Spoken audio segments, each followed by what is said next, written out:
ನಮಸ್ಕಾರ ವೀಕ್ಷಕರೇ, ನಾನು ಹಿಂದಿನ ಸಂಚಿಕೆಯಲ್ಲಿ ನಿಮಗೆ ದೇಹದ ಭಾಗಗಳು ಮತ್ತು ಅದಕ್ಕೆ ಸಂಬಂಧಪಟ್ಟಂಥ ಸಂಖ್ಯೆಗಳ ಬಗ್ಗೆ ನಿಮಗೆ ಮಾಹಿತಿಯನ್ನು ಕೊಟ್ಟಿದ್ದೆ. ಇವಾಗ ಈ ಸಂಚಿಕೆಯಲ್ಲಿ ನಾನು ನಿಮಗೆ ಜನ್ಮ ಸಂಖ್ಯೆ ಅಂದರೆ ಬರ್ತ್ ಡೇಟ್ 1-10-28 ಆಮೇಲೆ 19. ಓಕೆ, ಬರ್ತ್ ಡೇಟ್ 1-10-19-28 ಈ ಸಂಖ್ಯೆಗಳಲ್ಲಿ ಹುಟ್ಟಿರುವಂಥವ್ರಿಗೆ ಅವರ ಜೀವನದಲ್ಲಿ ಸಾಮಾನ್ಯವಾಗಿ ಕಾಣಿಸುವಂಥ ಒಂದು ಹೆಲ್ತ್ ಇಶ್ಯೂಸ್ ಅಂತ ಹೇಳಿದ್ರೆ ಡಿಸೀಸ್ ಅಂತಲೇ ಹೇಳ್ಬೋದು. ಆರೋಗ್ಯ ಸಮಸ್ಯೆಗಳು ಸಾಮಾನ್ಯವಾಗಿ ಬರುವಂಥದ್ದು ಯಾವುದು ಬರುತ್ತೆ ಅಂತ ಹೇಳಿದ್ರೆ, ಒಂದು ಹೃದಯಕ್ಕೆ ಸಂಬಂಧಪಟ್ಟಂಥ ಕಾಯಿಲೆಗಳು ಬರಬಹುದು, ಉಸಿರಾಟಕ್ಕೆಲ್ಲ ಹೃದಯಕ್ಕೆ ಸಂಬಂಧಪಟ್ಟಂತ ಒಂದು ಕಾಯಿಲೆಗಳು ಬರಬಹುದು. ಆಮೇಲೆ ಕಣ್ಣಿಗೆ ಸಂಬಂಧಪಟ್ಟಂತ ಕಾಯಿಲೆಗಳು ಬರುತ್ತೆ. ಟ್ರಬಲ್ ಇನ್ ಐಸ್ ಇಚ್ಚಿಂಗು, ಕಣ್ಣು ಉರಿ, ಈ ತರದ್ದು ಸಂಬಂಧಪಟ್ಟಂತ ಇದನ್ನು ಬರುತ್ತೆ. ಆಮೇಲೆ ಏನಾಗ್ತದೆ ಅಂತ ಹೇಳಿದ್ರೆ ಬ್ಲಡ್ ಸರ್ಕ್ಯುಲೇಷನ್ ಏನಾಗ್ತಾ ಇದೆಯಲ್ಲ, ಅದಕ್ಕೆ ಸಂಬಂಧಪಟ್ಟಂತ ಒಂದು ಕಾಯಿಲೆಗಳು ಸಾಮಾನ್ಯವಾಗಿ ಬಂದೇ ಬರುತ್ತೆ. ಆಮೇಲೆ BP, ಆಮೇಲೆ ಇದು ಸನ್ಸ್ಟ್ರೋಕ್, BP, ಈ ತರದ್ದು ಆರೋಗ್ಯ ಸಮಸ್ಯೆಗಳೇನಿದೆಯಲ್ಲ, ಇದು ನಿಮ್ಮ ಜೀವನದಲ್ಲಿ ಅಂದರೆ ಬರ್ತ್ ಡೇಟ್ 1-10-19-28 ಈ ಸಿರೀಸ್ನಲ್ಲಿ ಹುಟ್ಟಿರುವಂಥವ್ರಿಗೆ ಅವರ ಜೀವನದಲ್ಲಿ ಸಾಮಾನ್ಯವಾಗಿ ಬರುವಂಥ ರೋಗ ಲಕ್ಷಣಗಳು ಅಂತ ಹೇಳ್ಬೋದು. ಇದಕ್ಕೆ ಏನಾಗ್ತದೆ ಅಂತ ಹೇಳಿದ್ರೆ, ಇವ ನೋಡಿ, ಸಂಖ್ಯೆ 1 ಅಂದರೆ ಬರ್ತ್ ಡೇಟ್ 1 ಸಿರೀಸಲ್ಲಿ ಹುಟ್ಟಿರುವಂಥವ್ರು ಏನಾಗ್ತದೆ, ಜನರಲ್ ಆಗಿ ಅವರು ಹೆಲ್ತ್ ಚೆನ್ನಾಗೇ ಇರುತ್ತೆ, ಆರೋಗ್ಯ ದೃಷ್ಟಿಯಿಂದ ಅವರು ಚೆನ್ನಾಗೇ ಇರ್ತಾರೆ.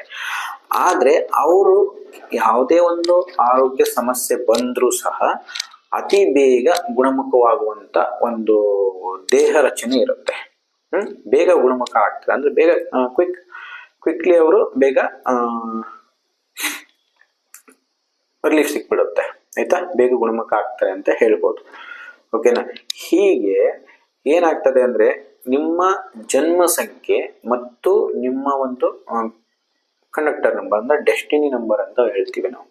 ಓಕೆ, ಆ ಡೆಸ್ಟಿನಿ ನಂಬರ್ ಒಂದು ಕಾಂಬಿನೇಷನ್ ಮೇಲೆ ಏನಾಗ್ತದೆ, ನಿಮ್ಮ ಜೀವನದಲ್ಲಿ ಒಂದು ಆರೋಗ್ಯ ರೋಗ ಲಕ್ಷಣಗಳು ಕಾಣಿಸ್ಕೊಳ್ಳುತ್ತೆ.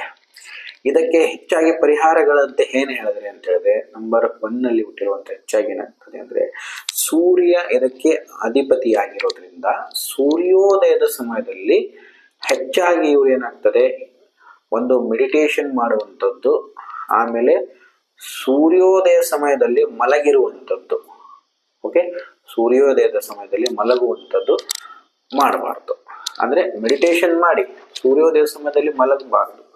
ಅವಾಗ ಆ ಟೈಮಲ್ಲಿ ಬೇಗ ಎದ್ಬಿಟ್ಟು ನಿಮ್ಮ ಫ್ರೆಶ್ ಆಗಿ ಒಂದು ಎಕ್ಸಸೈಸ್ಗಳನ್ನು ಮಾಡುವಂಥದ್ದು. ಆಮೇಲೆ ಆಹಾರ ಕ್ರಮ ಏನಿದೆಯಲ್ಲ, ಹೆಚ್ಚಾಗಿ ಒಂದು ಸಾತ್ವಿಕ ಆಹಾರ ಕ್ರಮವನ್ನು ಅಳವಡಿಸ್ಕೊಂಡ್ರೆ ತುಂಬಾ ಒಳ್ಳೆಯದು. ಸಾತ್ವಿಕ ಆಹಾರ ಕ್ರಮಗಳನ್ನು ಅಳವಡಿಸ್ಕೊಳ್ಳಿ. ಆಮೇಲೆ ನೀರಿನ ಅಂಶ, ದೇಹದಲ್ಲಿ ನೀರಿನ ಅಂಶ ಹೆಚ್ಚಾಗಿ ಇರಬೇಕು. ಓಕೆ, ನೀರಿನ ಅಂಶ ಎಷ್ಟು ಹೆಚ್ಚಾಗಿರುತ್ತೋ ಅಷ್ಟು ನಿಮಗೆ ಬಾಡಿ ಹೈಡ್ರೇಟ್ ಆಗಿದ್ದಷ್ಟು ನಿಮಗೆ ಜೀವನದಲ್ಲಿ ಒಂದು ಇಶ್ಯೂಸ್ ತುಂಬ ಕಡಿಮೆ ಆಗುತ್ತೆ. ಓಕೆ, ಈ ರೀತಿಯಾಗಿ ಸಂಖ್ಯೆ 1ರವರು ಏನು ಮಾಡಬೇಕು, ನಿಮ್ಮ ಜೀವನದಲ್ಲಿ ಈ ಲೈಫ್ ಸ್ಟೈಲ್ನ ಅಳವಡಿಸ್ಕೊಂಡು ನಿಮ್ಮ ಜೀವನವನ್ನ ಏನು ಮಾಡಿ, ಯಾವುದೇ ರೀತಿಯ ಇವರು ಸಾಮಾನ್ಯವಾಗಿ ಆರೋಗ್ಯ ಸಮಸ್ಯೆಗಳು ಬರುವುದು ಸಹಜ, ಆದರೆ ವಿಪರೀತ ದೊಡ್ಡ ಪ್ರಮಾಣದಲ್ಲಿ ಆರೋಗ್ಯ ಸಮಸ್ಯೆಗಳು ಬೇಡ. ಇವಾಗ ಶೀತ, ನೆಗಡಿ, ಕೆಮ್ಮು, ಒಂದು ಫೀವರು ಏನಿದೆ, ಇದು ವಾತಾವರಣಕ್ಕೆ ತಕ್ಕ ಹಾಗೆ ಚಳಿಗಾಲದಲ್ಲಿ, ಮಳೆಗಾಲದಲ್ಲಿ, ಬೇಸಿಗೆಯಲ್ಲಿ ವಾತಾವರಣ ತಕ್ಕ ವೆದರ್ ಕಂಡೀಷನ್ ಮೇಲೆ ಕಾಮನ್ ಆಗಿ ಎಲ್ರಿಗೂ ಬರುತ್ತೆ. ಬಟ್ ಸ್ಪೆಸಿಫಿಕ್ ಆಗಿ ಒಂದು ಅಂಗಗಳಿಗೆ ಬರುವಂತ ಒಂದು ಹೆಲ್ತ್ ಇಶ್ಯೂಸ್ ಏನಿದೆಯಲ್ಲ, ಮೇಜರ್ ಹೆಲ್ತ್ ಇಶ್ಯೂಸ್ ಏನಿದೆಯಲ್ಲ, ಅದನ್ನ ನೀವು ಅವಾಯ್ಡ್ ಮಾಡ್ಕೋಬಹುದು. ಇನ್ನು ಹೆಚ್ಚಿನ ಮಾಹಿತಿಗಾಗಿ ಏನು ಮಾಡಿ, ನಮ್ಮ ವೇದಿಕೆ ಆಸ್ಟ್ರೋ ಅಕಾಡೆಮಿ ಚಾನಲ್ ಅಲ್ಲಿ ನಾನು ಹೆಚ್ಚಾಗಿ ಮಾಹಿತಿಗಳನ್ನ ಶೇರ್ ಮಾಡ್ಕೊಂಡಿರ್ತೇನೆ. ನಮ್ಮ ಮುಂದಿನ ಒಂದು ಸಂಚಿಕೆಯಲ್ಲಿ ನೀವು ಇದ್ರ ಬಗ್ಗೆ ಹೆಚ್ಚಿನ ಮಾಹಿತಿಯನ್ನ ನೋಡಬಹುದು.